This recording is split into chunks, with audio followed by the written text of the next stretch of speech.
further ado, let's do this well. Frode is calling from Norway. Frode, hey! How's our favorite Norwegian atheist? Your only Norwegian atheist? No, I'm just kidding. Technicality. Well, while I do like you very, very much, Frode, our editor, is also in Norway, and I adore him as well, Chris.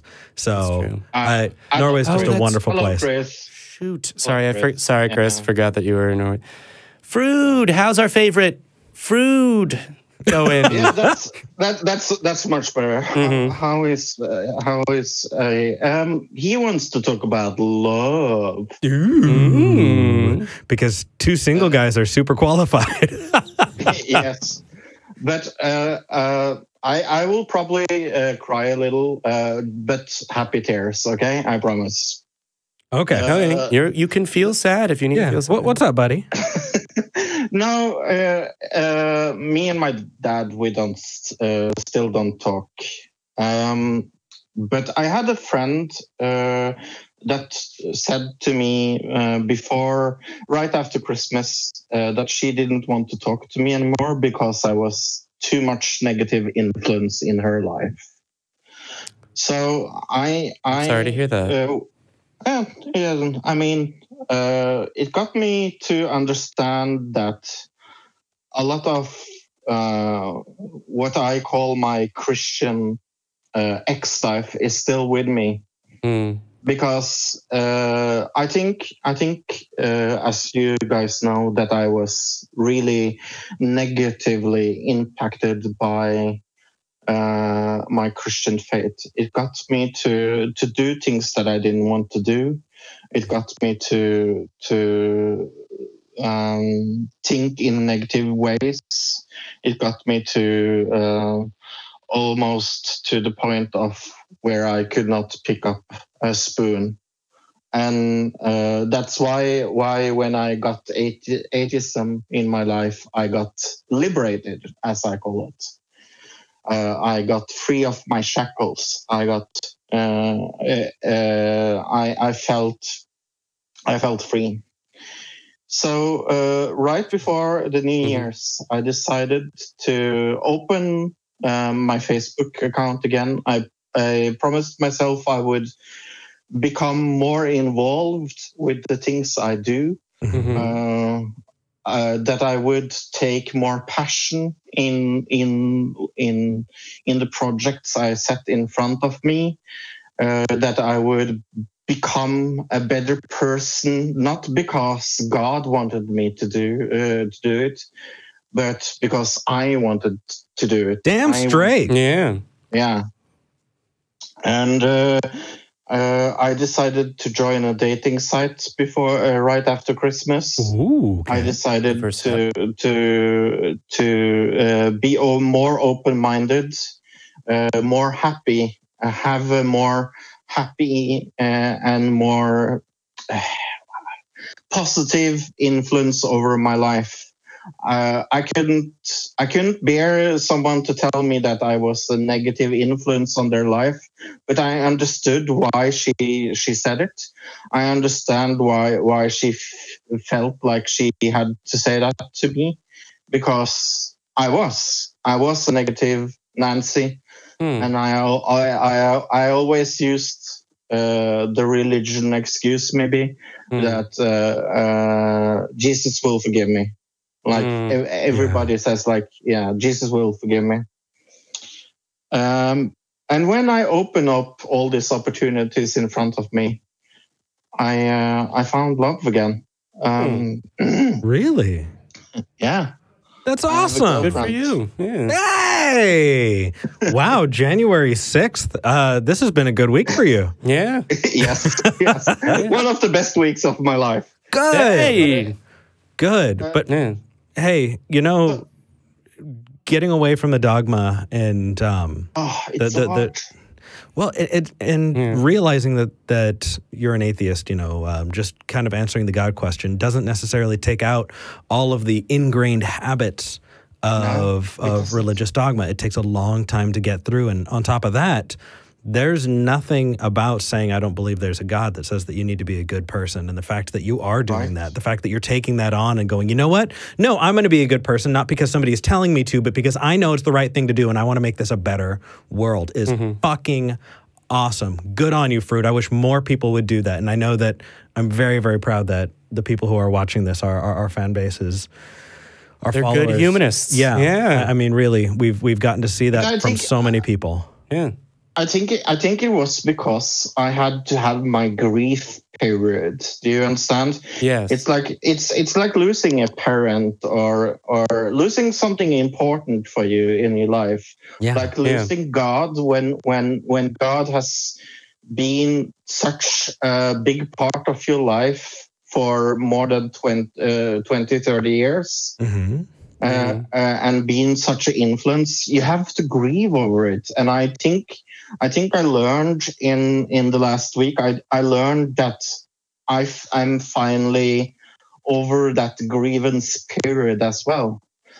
I'm over the period of feeling sorry for myself and feeling bad because I judged people into hell. I am at a different point of my life that I'm not as judgmental that I was just 2 months ago. I'm at a different part of my life, and if I don't accept that and move on, if I don't do anything with my life and just move on with my life, I will never become the atheist I want to be. Well, then you're taking steps, man, and that's awesome. It takes that actually going in and doing it. You know, you have to make it happen, and I love it. I'm so glad to hear it, man. That's awesome. And I did get your Facebook friend request. Yeah, so that was awesome. And I saw your message. I just didn't know what to say. Yeah, that you are. Yes, but I can understand because I heard back on the 2 first shows where I was just yesterday, and I sound like a runic lunatic. No, so I understand that people were like just hang up with this guy, but I'm just. But we didn't, and we're glad we didn't. Yeah, I think I'm proof that if Christian people get through their skull that they are willing to look at the evidence instead of their feelings, they will find more evidence instead of more feelings. And I think that I'm an example of that this program actually works. So cheers, man. Yes. Yeah. Hey, you know, thank you. Thank you. And, you know, there are people who would say, oh, wow, hang up on this guy. But what's funny is when you're away from it long enough, it's easy to think that somebody would be a troll or somebody would be, you know, but the fact is most religious people, they're not being dishonest and there's no lack of intelligence there. What you have is people using the best tools that they know to use. And so what you're doing is sharpening those things. You're helping them with their epistemology because you're giving them the best tools possible and they come to those conclusions on their own. Actually, we just got a donation that says it really well from Shaving Den. Thanks for helping expand our epistemological toolboxes and showing the world that we're not evil Satan worshipers, but your friends and neighbors. Thank you for that $5 donation. Yeah. And Deanne donated saying because we help that they're donating because we help people like you and love you, Frode! Exclaim. Yeah. So, you know. Oh, thank you. Thank you. You're famous just like us now. Whatever. We are also not. We are not famous. No. We are just some assholes. Yeah. There are a lot of famous assholes, but we're not famous. Yeah, but we're just. Anyway. My question. Can I ask one question before I go? Yeah, what's up? Of course. Because this is one of the things that been on my mind. I have never been in love before as an atheist. As an atheist. Oh, okay. I would. Yes, I have been in love before, but not as an atheist. Do you have any? For me, I see a difference between now and then, because as a Christian, I would be more. I don't know. Concerned about doing things and saying things and more, I don't know if moral is the word, but at least keep things cleaner.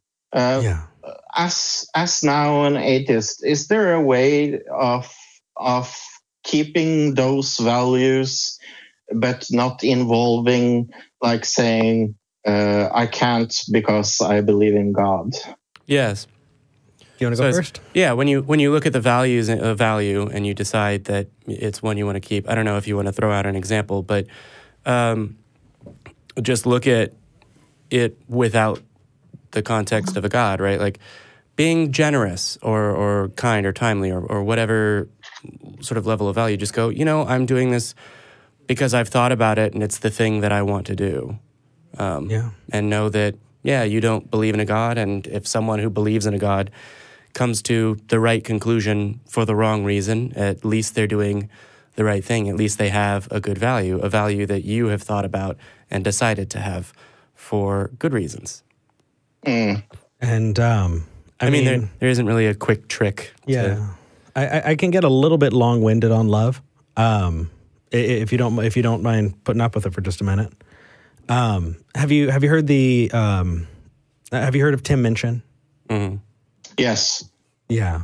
So Tim Minchin puts it in a way in some of his songs, and they're funny and irreverent, but the idea that if you're one in a million, there are 7,000 people exactly like you, right? That we're not so special and unique that we're unlovable, that we exist in this world, and we have these characteristics that we got to inherit from people who fell in love or have had sex and pass those characteristics on. We're lucky enough to be able to feel those emotions, and the fact that there's not a one that's put on this earth for you, like a puzzle piece that you need to find that you fit, means that you have a spectrum. If you're looking for a one in a million person that has a very specific type, that means that there are 7,000 of them out there that are maybe a little stronger, maybe a little faster, maybe a little smarter, maybe, are more into D&D or into BDSM, a little more open to spanking, right? It's open, it's available, it's out there. And the fact that when you do find somebody, here's what you do to make it special. Because in a world where none of us are that unique, the experiences that we create together, all of those moments, all of those shared opportunities to create a connection makes it completely unique, because the time you spend with that other person is something that you build into something that is just the two of you, or the three of you, or five of you, or however you want to go out and experience that love, but it's something that you create.